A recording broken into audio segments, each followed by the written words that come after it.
I have 3 go-to topics for parties if there's ever a lull in the conversation. The first is sleepwalking and sleep talking. Everyone seems to have a funny story about a roommate, sibling, or child with wild nocturnal antics. The second is TV shows you watched as a kid. The good, the bad, and the weird. The third, and my favorite, is names. It's easy to bring up. You can ask people how they got their own name or how they chose their kids' names. You can talk about weird celebrity names or interesting names you've encountered, from real names to apocryphal names like Ladasha with a dash or Dasterisk with an asterisk. My grade school days alone gave me a girl named Jenny Rennie, twins named Michelle and Christelle, and one of my favorite names of all time, Biz Frisbee, short for Elizabeth Frisbee. Is that not the coolest name you've ever heard? She had beautiful long brown hair and she was in love with the Fonz. Dig into family history a little, and my mom's first cousin is named Tommy Hawk. My mom's aunt was named Sarah Marvel, but chose to go by Marvel. I have twin great-great-grand-somethings named Hazeltine and Palestine. And my husband's great-grandmother, Archulius, somehow fell in love with a man who made her Archulius Archibald. I also knew a couple growing up whose names were both Carol, although the male Carol answered to the name of Butch. There is a reason we love name stories. Our names are part of our identities, but more than that, our names give us our very first story, our first piece of lore. This is the How She Moms podcast with Whitney Archibald. I'm a mother of 5 on a mission to help moms connect with your kids, manage your homes, and create your own unique version of motherhood. I curate ideas from different moms so you can pick and choose what works for you and your family. Naming a baby is one of the first big decisions we make as parents, and it's a huge one. Talk about pressure. This is the name they're going to be known by their whole lives.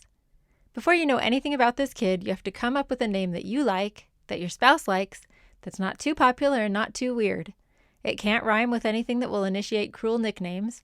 It has to sound good with your last name, and some names are just off limits. You can't use the name of that jerk who used to tease you in the 2nd grade, for example, or, as my sister-in-law says, anyone you've dated or hated. And then there's the meaning of the name, the cadence of the name. The requirements just keep adding up. It sounds so stressful, so why is it so darn fun? So fun, in fact, that many of us start thinking about our kids' names long before they even exist. I was surprised by how many of the moms I talked to, like Devin Smitty, planned way ahead. We always knew if we had a daughter, she would be Piper. And we knew that was, so it's kind of crazy. When we picked her name, we had pretty much just met. So we knew we wanted a daughter named Piper like at least 10 years before we had a daughter. And back then, that was a really unusual name. We knew a woman we worked with who we were both really good friends with, and her name was Piper. And I had gone to college with a Piper. And those were the only 2 Pipers we had ever encountered. And they both had the coolest, most unique free spirits. Diana and Eero Visser also named their first daughter when both the marriage and the baby were still hypothetical. My husband said when we were dating, he said, if we have a daughter, I want to name her Annika. Wow. And I was like, I love that name. I'm totally on board. Ashley Freehand was another early planner, but it went a little differently than she expected. We actually dated 4 years before we got married, and we already had our kids' names picked out, which was hilarious. We were going to have Haley if it was a girl and Hayden if it was a boy. And let me just tell you, as soon as we got married, I don't know why, but like I still kind of liked those names, but it didn't have the same draw as it did before we got married. Once I got pregnant, we kept coming back to those names, but they just didn't fit. Ashley is a podcaster herself on the show The Purpose Gathering, and she owns the company by the same name. On the other end of the spectrum are the game day decision makers. My sister-in-law, Kelly, named her daughter Katie after the labor and delivery nurse. And Sarah Engebretson only had one of her 4 kids' names picked out before she got to the hospital. She ended up naming her daughter Quincy, her next son Tate, the next one Bennett, but then she had to come up with yet another name. You know, I don't know why. It's just so hard for me to name babies. And, we would, and it's not even like, we just wouldn't think about it. And people would be like, would you have a name? We're like, oh yeah, we got to do that. And then same with my 4th. We didn't have a name. We knew the day we were having him. We knew he was a boy. There was no excuse. But we asked nurses, and I actually think that's a really good idea because nurses, labor and delivery nurses, they see all kinds of babies and hear all kinds of names. So we were asking a bunch of nurses, and we came up with some that we liked from the nurses, and then we asked the cafeteria worker who was bringing up my food, and she was saying, do you have a name? And we were like, well, no. So I just asked her, do you have any names you like? And she told us the sweetest story about how her mom married her high school sweetheart, and he was immediately drafted to World War II and died pretty quickly. And her mom got remarried, and so her mom always said if she had a boy that she would name him Calvin. His name was Calvin. But she never had any boys, and this lady didn't have any boys either. She's like, so I've always loved the name Calvin. And I was like, that's totally so sweet. So that's how we came up with his name, Calvin. In this episode, we're going to talk about some of the common and uncommon ways parents come up with names and how they actually come to an agreement on those names. We'll also take a fun intermission with a little quiz we'll call Spot the Urban Legend. I'll start by telling you how my husband and I came up with our names, in case you're curious. Our first son's name was a no-brainer. My husband's middle name is Jonas, after his great-grandfather. We both loved the name and the namesake, so Jonas it was. Then we had 3 more sons who needed 3 more names. We chose Miles, Abel, and Ezra, all basically because we just liked the sound of those names. 3 of our boys' names were biblical, so that's a bit of a theme. But since that theme leaves Miles out, I suppose our real theme is early colonial. Our daughter's name is Claire, named after my maternal grandmother who died when I was pregnant with my one baby girl. She also got that name because she won the race. My sister Haley was also pregnant at the time, and she wanted to name her daughter Claire, but I beat her to it. Incidentally, she named her daughter June, which was our second choice, although neither of us told the other we were thinking about that name. I guess we just have the same taste. Claire's middle name was my sister Cassie's idea. I really wanted it to have the cadence da-da-da, which I now know is called amphibrachia meter because I'm a nerd and I looked it up. I told my sister Cassie about this requirement, and she suggested Vienna, which not only has the right cadence, but it's also one of the cities my husband lived in on his church mission. Perfect. My arbitrary rule for the cadence of Claire's name isn't actually that uncommon. Many of us impose random rules or preferences as we choose names. Some go so far as to impose themes on their kids' names. One of these is a family I knew growing up. Here's Janet Thompson, one of my motherhood mentors, and just a delightful person. We started picking names and we realized we liked J names. And so we thought, well, we'll just do all J's. Little did they know that they'd have to come up with 6 J names, 4 of them boys. So they named their kids James, Jennifer, Joseph, John, Jacqueline, and Jeffrey. Did it ever get confusing with I already mixed up my kids' names. Was it confusing with them all being the same letter or? Absolutely. I always, even to this day, I have to go through all the names, when I'm thinking of somebody. But then again, isn't that every mother's fate, forgetting our children's names? My friend Jennifer Anderson ended up with a theme just for her girls. Our oldest is Iris, and that's my great-grandmother's name. And we love flowers in our family, so we actually kind of did all flowers for all our girls. But that's kind of an underlying theme with as far as also the family names. But yeah, so my grandma Iris, and she has a beautiful, wonderful story about coming to America and just growing up in Manti, Utah, and amazing stories that we have about her. So it's kind of just cool to be able to tell Iris those stories, and she knows her grandma who's still alive, that's her mom's mom. Anyway, so it's kind of been cool to learn about her and hear about her as she grows up. Our next girl is Rosalie, and Rosalie's not exactly a flower, but Rosalie is a French name, and my husband, his grandma immigrated over from France. I loved the name Rose, and we kind of picked Rosalie based on that line of history. And so we call her Rose or Rosie. But then after we had Iris and Rosie, we were calling her, then we kind of decided to continue on with that because it was super cute having those 2. So the next 2 are Lily Adora, and then Jasmine Sunshine. My sister Haley also has a theme for her girls. 1-syllable old lady names. June, Rose, and Beth. And Katie Londo has a very specific theme for her daughters. Southern U.S. cities with double letters. So her daughters are Savannah, Charlotte, and Juliet. Now that is impressive. Diana and Eero Visser chose another very specific theme. We named our children after Scandinavian golfers. My husband, he was on the amateur European tour for golf, so he's a big golf fan. So Annika Sorenstam was a very famous golfer, and she's Swedish, and his name is Scandinavian, and she actually was born on Annika Sorenstam's birthday. Really? So, and you already had picked out the name. I know. Their son Karsten was named after Karsten Salheim, the inventor of ping golf clubs. Another thing to think about when you're naming your kids is how a name will affect the child's fate or personality. The book Freakonomics explored this in great detail in one chapter, exploring the question, is your name your destiny?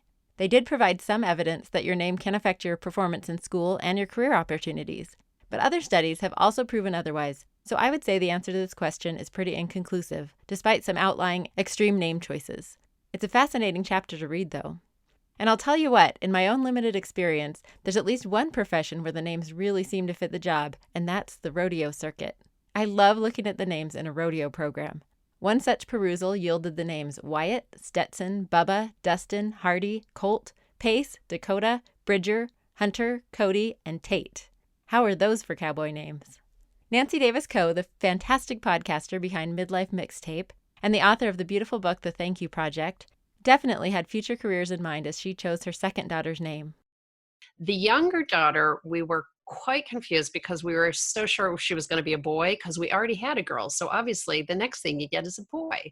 So we had not talked very much about a name for number two, but we did. Her name is Lucy. And our reasoning was that we felt like Lucy Coe could either be the name of a famous artist or a CEO. And we wanted to make sure that both girls had like a wide breadth of possibility. And we were talking about the fact that, you know, if you name your kid like Chad Biffington III, he's probably only going into business or law. He's never going to be an artist. But, you know, if you try to pick a name that can span, and I'm sorry if Chad Biffington's mother is listening right now.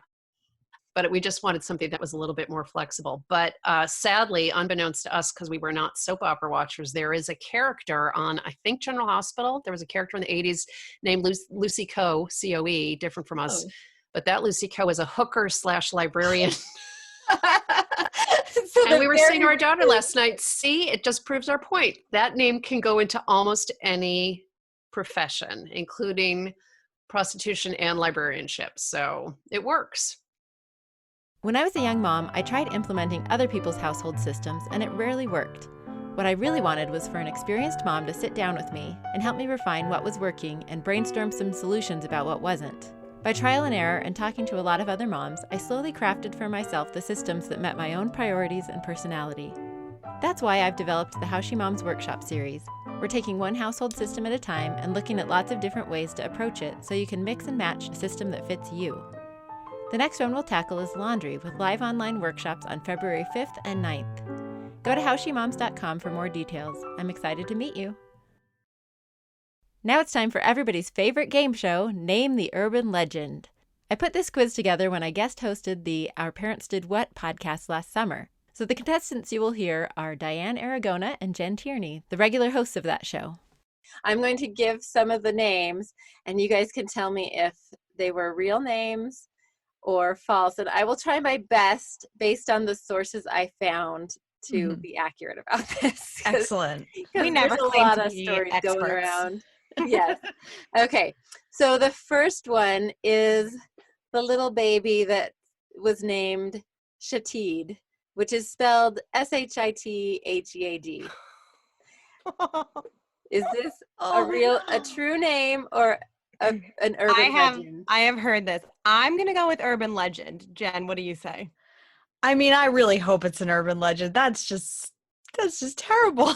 I do too. And this is the one that fits in the middle category of iffy because there was a documentation of a caller into a radio talk show who said that her sister named her baby this name. So it's still very secondary, and I'm not so sure that person wasn't just putting someone on. So I am going to guess, I'm going to hope false. What would possess you? Yeah, I'm just I'm just hoping and praying that one's false. So I started you out with a trick question. So Okay. sorry about that. So, okay. So the next one is spelled ABCDE. Do you know how that would be pronounced? That is pronounced Absidy. Is this the real name or not?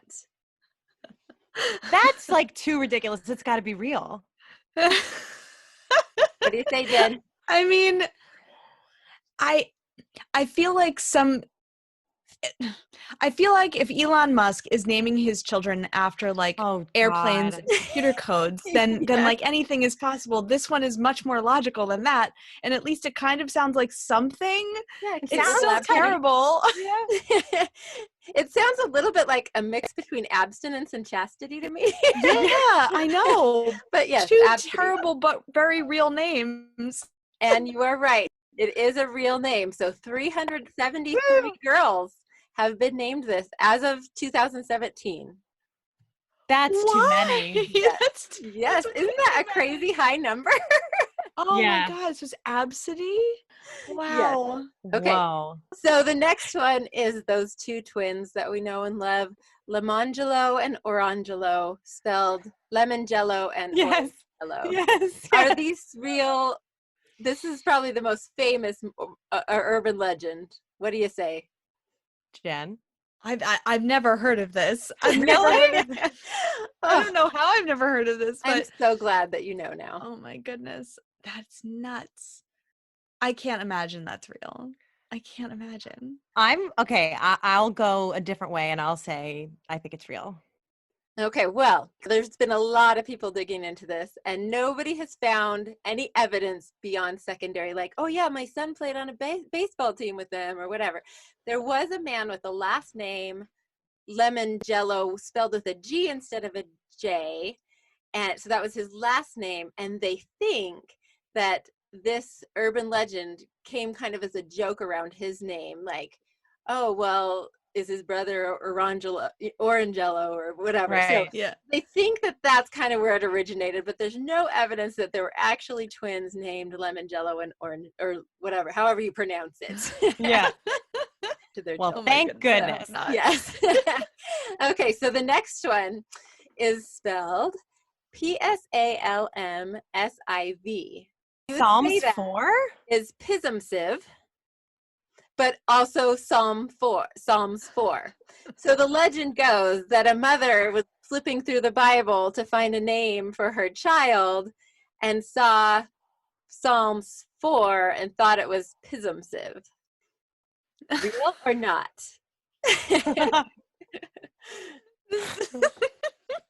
This is so wacky. Not real. I mean, I can imagine a mother going through the Bible to name her child. I could imagine if you were not actually familiar with the Bible that you might make that mistake. But I don't imagine you would go, this is a great name to name my kid. Right. I imagine you go, what a strange name. Right. So I'm going to go with no. You guys. I did find it in one memoir on some ebook in Google, somebody telling the story of knowing this child named Pisumsiv. But it was, even in the memoir, it was like a friend of a friend. So I'm going to call foul on this one. Yeah. Partly because it fits into an interesting category of name urban legends, which is basically making people look stupid for picking names that they don't know how to pronounce or that they don't know are not nice words because they don't have a good vocabulary. And sadly, these have been like targeted on specific ethnic groups in the US and specific like hillbillies, you know? So it's kind of like a brand of like blonde jokes almost, you know? So just putting down a group. So things that fit in that category are like urine, spelled urine. And syphilis with syphilis. Those are pretty clearly legends for sure. It's all of the Bart Simpson names from Bar. Yeah, like making fun of less educated people. So yeah, not very nice. Yeah, not very nice at all. With that in mind, we have the name meconium.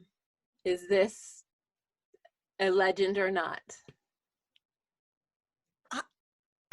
I know, meconium, baby poop. I don't know, like the rumor is that a mother hears this word, a mother or mothers heard this word shortly after the birth and said, well, that has a ring to it. Not knowing what it meant, of course. wow. If you go into the delivery room with like zero plan for a name and then Right. suddenly you're like, oh, it's a name that ends with onium. That sounds so lovely and lofty. You know what? I would believe it only because they used to drug women up so much for giving birth that I could imagine a woman just totally like not Taking it out of the air. Like, this is beautiful. So I'm gonna say yes. So real. there are 3 census records No. of meconium as a baby name, and a woman named Nancy Mann of Nancy's Baby Names, which is a really fun website. She kind of looks into the absurd names, and so she dug those up. So I'm gonna say yeah, but those are real. Oh my goodness. super unfortunate. Wow. And hopefully there was a cute nickname like Mickey or something. I don't know. Yeah. Let's hope. Mickey. So, okay, how about good old I'm a hog? I'm a last name Hog. Oh wow. I mean, Ima is a name. And the full legend is that there's I'm a hog and her sister You're a hog. Oh my goodness. Then no way. So I kind of misled you because the You're a hog was the joke part that people, liked to think they were original coming up with that one. I'm a hog, though, however, is a real person. It's a real person. Yeah. And later in life, like her given name was Ima. Later, at the end of her life, she appeared to have gone by Imogene just to kind of get the publicity off her. But she was a Texas socialite and philanthropist. Oh, wow. So she managed to go quite far with that wacky name. Yeah. So funny. That's great. Okay, my last one is Chandelier, with first name Shanda, last name Lear. Oh, I hope that's real. That's got to be real. Yeah. That feels like it's got to be real. Yeah, I'm gonna go with real. Yes, it's real. I'm so happy. We don't deserve to have nice things, guys, so it has to be real. Yes, so that was the end of my little game, Spot the Urban Legend. That was great. So now we'll go from the uncommon names in that quiz to talk about the most common source for names, especially historically, your own family history. In some countries around the world, there's even a common formula that parents use to keep names in the family. For example, in 18th and 19th century England, they commonly named the first daughter after the mother's mother, the second daughter after the father's mother, third daughter after the mother, and the fourth daughter after the mother's oldest sister. And the same pattern went for boys, first son after the father's father, etc. I don't think there are many people now, at least in the U.S., who use such a prescriptive formula, but many of the moms I talked to, including myself, used family names, both first names and surnames, especially for middle names. This is the approach my friend Whitney Thomas took with names. So all of my kids are family names. They all, there's a few things with it for me. Like one is just like knowing the people you're named after. I feel like it's just special. You can learn these people that like your parents loved and they loved enough to like name you after them. I think that is just one of the most special things ever, is that to be named after someone. Whitney Thomas is a mother of 4, and she's also very instrumental in this How She Moms podcast. I met her at a conference a couple years ago, and she's essentially become my advisor for this podcast with weekly calls to help me hash out my ideas and figure out how to run this fledgling business of mine. She really is the greatest. For Rachel Nielsen, host of the fabulous podcast 3 and 30 Takeaways for Moms, naming her daughter after family was a no-brainer. Sally is named after my mom and my husband's mom. They're both named Sally, so both of her grandmas are Sally.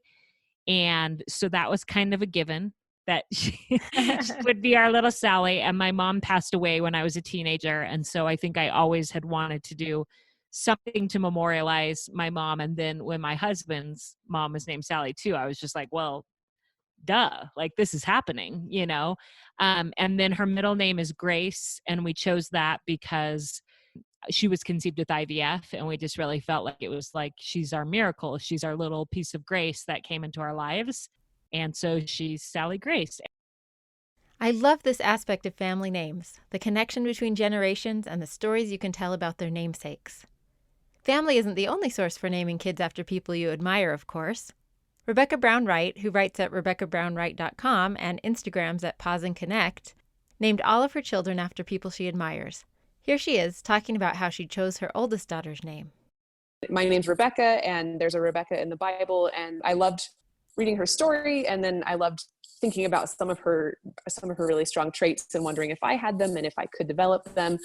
So our oldest is Lydia, and there's a Lydia in the New Testament, and she was a seller of purple, which means that she was likely selling purple dye or purple dyed items to people. And purple's my favorite color, and so that's what attracted me to the name. And then I love the name, and then I really liked that it was this woman in the Bible who there's no husband mentioned, and she's identified by her profession. So she was a really strong woman, probably, who was strong in her own right, if that makes sense. She didn't have to be attached to somebody to have significance. And so that was one of the things we liked about her. There's only a couple verses on her, but she was hospitable, and she was welcoming to new thoughts. And so we liked those traits that she had. She was actually the first person to be converted to Christianity on the European continent. Biblical names are very common, of course, including with my sister Cassie, who named all her kids straight out of the Bible: Samuel, Naomi, Asher, Isaac, and another daughter to be determined. I'll never forget the biblical names for those handsome red-headed boys in the musical Seven Brides for Seven Brothers, all in alphabetical order: Adam, Benjamin, Caleb, Daniel, Ephraim, Frank, short for frankincense, of course, and Gideon. Nancy Davis Coe named her first daughter after two namesakes in one. So our older daughter is named after a family friend on my husband's side. He really loved this lady who I got to meet once as well, and she was really nice. But I secretly was naming her after Madeleine Albright. So my daughter's name is Madeline, and she's named after this very nice old lady in New Jersey, but also Madeleine Albright. And then we lived in DC. I think I was pregnant with Maddie, and I saw Madeleine Albright in a store once, and I'm like, oh, look at, there's the namesake there. Janet Thompson has a similar story of two namesakes. We decided that we were going to name the next one John Paul because, well, I don't know, maybe because I like the Beatles, but my grandmother thought it was because of the Pope. My cousin Kylie Norton, an avid reader, chose middle names for her three girls based on her favorite female literary characters: Elizabeth for Elizabeth Bennet of Pride and Prejudice, Josephine for Jo March in Little Women, and Scout for Scout Finch in To Kill a Mockingbird. Unfortunately, her husband wasn't on board for Hermione. And Whitney Thomas kind of accidentally gave two of her kids a literary name: a daughter, Jane, and a son, Austin. I had lots of people who were like, oh, Jane Austen, ha ha ha, like yeah, we still have that. Yeah, people still say it. So, but I mean, Austin's I-N and not E-N, but still, they people would say that a lot. Anyway, so when I had Austin, when I found out he's a boy, I was going to name him Austin Scott. So then I felt like, because all the people were like, Jane Austen, I was like, oh, I'm not going to be able to use Jane because everybody's going to, But when I, and I even had friends that were like, Whitney, you really need to consider not naming your child Jane because then it's Jane Austen. Anyway, but I just was kind of like, you know what? How much of their life is like spent with their sibling? Not a lot. And one of the things that I have noticed is that I really like when people can remember my kids' names, because it's my life. And so when you have, and I notice that it's really hard for me to remember my friends' names sometimes. And I'm like, Jane Austen makes it really easy for my friends. It's really easy for people to remember the first two. Lots of parents also choose names based on what they mean. This was very common in those puritanical days of this country's early history, with babies named after virtues such as patience, prudence, piety, grace, charity, deliverance, mercy, and faith, and very regrettably, the name silence and even free love, which sounds more like a name from the 1970s than the 1770s. Some of these names are still common today, like Grace and Faith, but you can look up the meaning for most names, and it's a common reason parents choose names. Ashley Brown, the wonderful host of the Routine and Things podcast, loved the idea of finding names with significant meanings for her two daughters.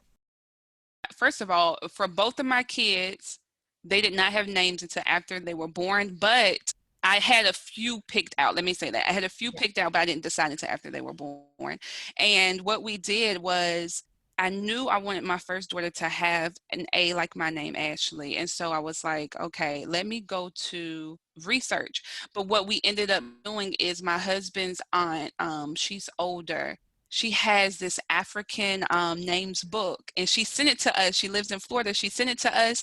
We went through and we looked at, what the names mean. And so we decided to go with Amina for my first daughter. And that means faith. And so we went with her name. And so then with my youngest daughter, when she came around, I was like, I wanted it to be a J name for my husband, Jelani, but we couldn't find any nice J names.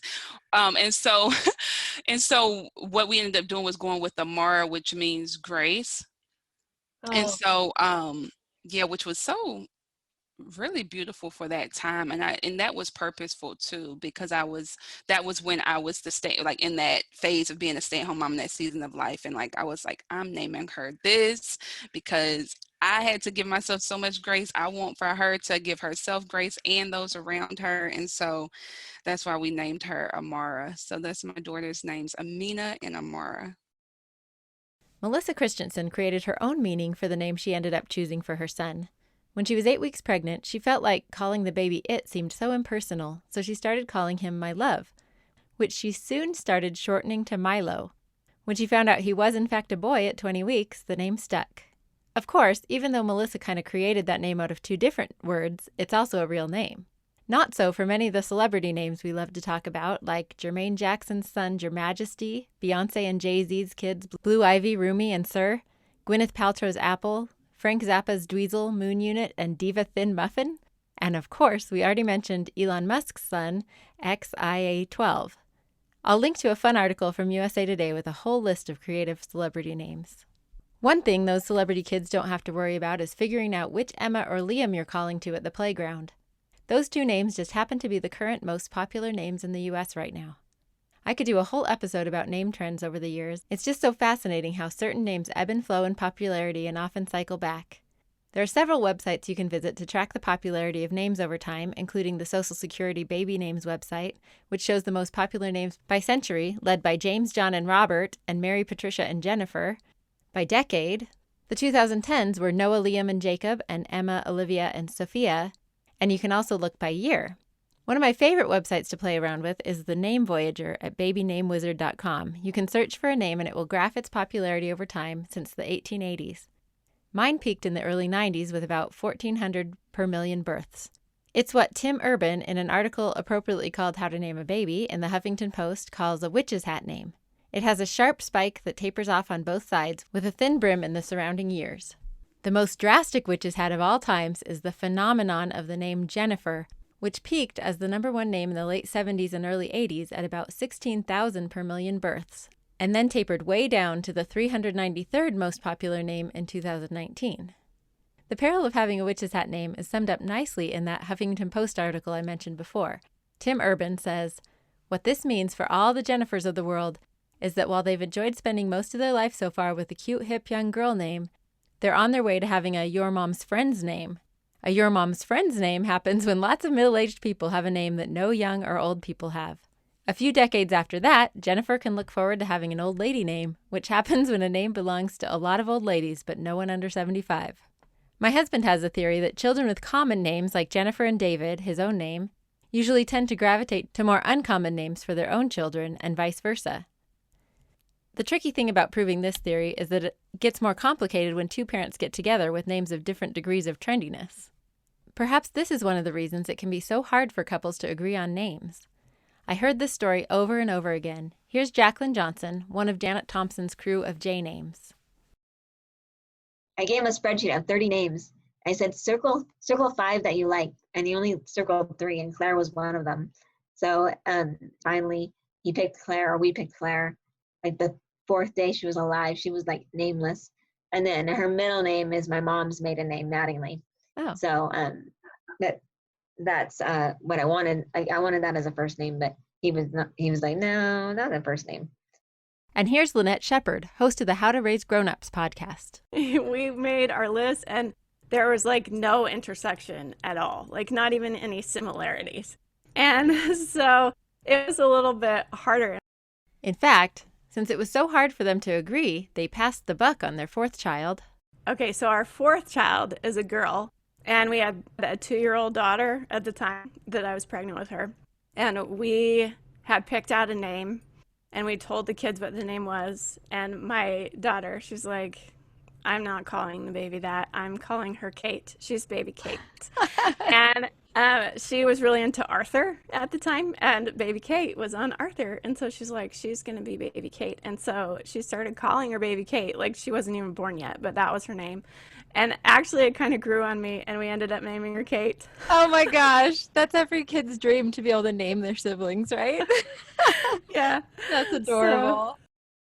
If I had let my kids name their siblings, I'd have a Parrot and a Dabby with a D. Jonas refused to call Miles anything but Parrot for the first week of his life. My friend Sunshine got to pick her own middle name when she was 10 or so. So she became Sunshine Monica. Her brother picked Luke when it was his turn, after Luke Skywalker, and he's gone by Luke ever since. I never have found out what his first name is. Misty Kempton and her husband Chase couldn't agree on a name either until they came up with a brilliant compromise. Yeah, so my husband and I, we figured that name out on our honeymoon. We had just kind of like looking at names, and we found Beverly, and we were like, oh, that's kind of an old lady name. But I kind of liked it because I like a lot of older names, and my husband was like super against it. He was like, no, that's a grandma name. Like, she's going to come out looking like a little old lady, and you're going to name her a little old lady name. And so I was like, okay, fine. And then kind of as like time went on our honeymoon, we're looking at names, and I was like, oh, Everly. I was like, that's kind of like Beverly, but it's Everly. And he's like, oh, I do kind of like that. And so we kind of picked out like our first like 3 or 4 baby names like right then and there. Wow. Which, like, really nice. So like we had got 2 girls and we had 2 boys picked out, and we were like, okay, well, now we know we can have max 4 kids because we can't name anymore after that. It's just been like our favorite thing. The biggest thing was we were trying to decide how to spell it because there's so many different spellings that you can choose for Everly.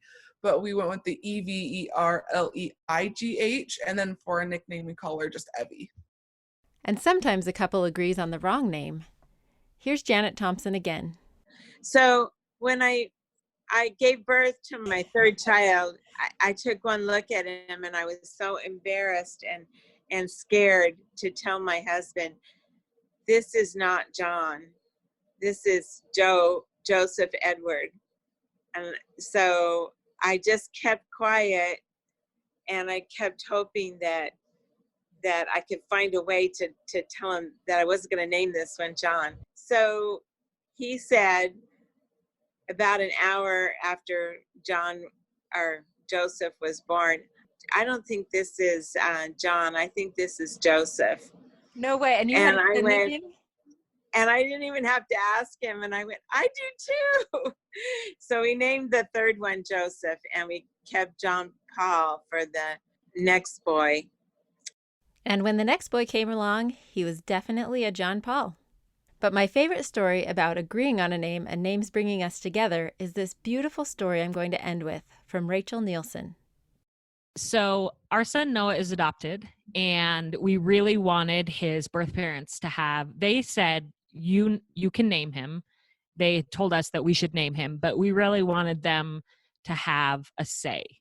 And so what we did is we narrowed it to our 3 favorite names. Yes. And then we had them choose from our 3 favorite names. So we had Benjamin, Jack, and Noah. And they chose Noah. And so I love that it's something that all 4 of us did together.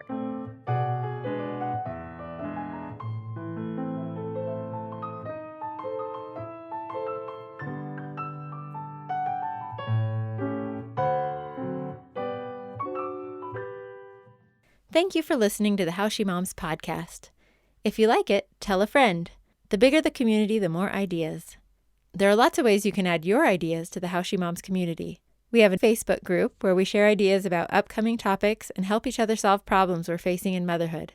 You can also follow How She Moms on Instagram for quick tips and ideas. And you can go to howshemoms.com where you'll find transcripts of episodes and lots of other great resources. Special thanks to my mom, Susan Singley, for recording my theme music. She played this song all the time when I was growing up, and to me, it's the soundtrack of motherhood.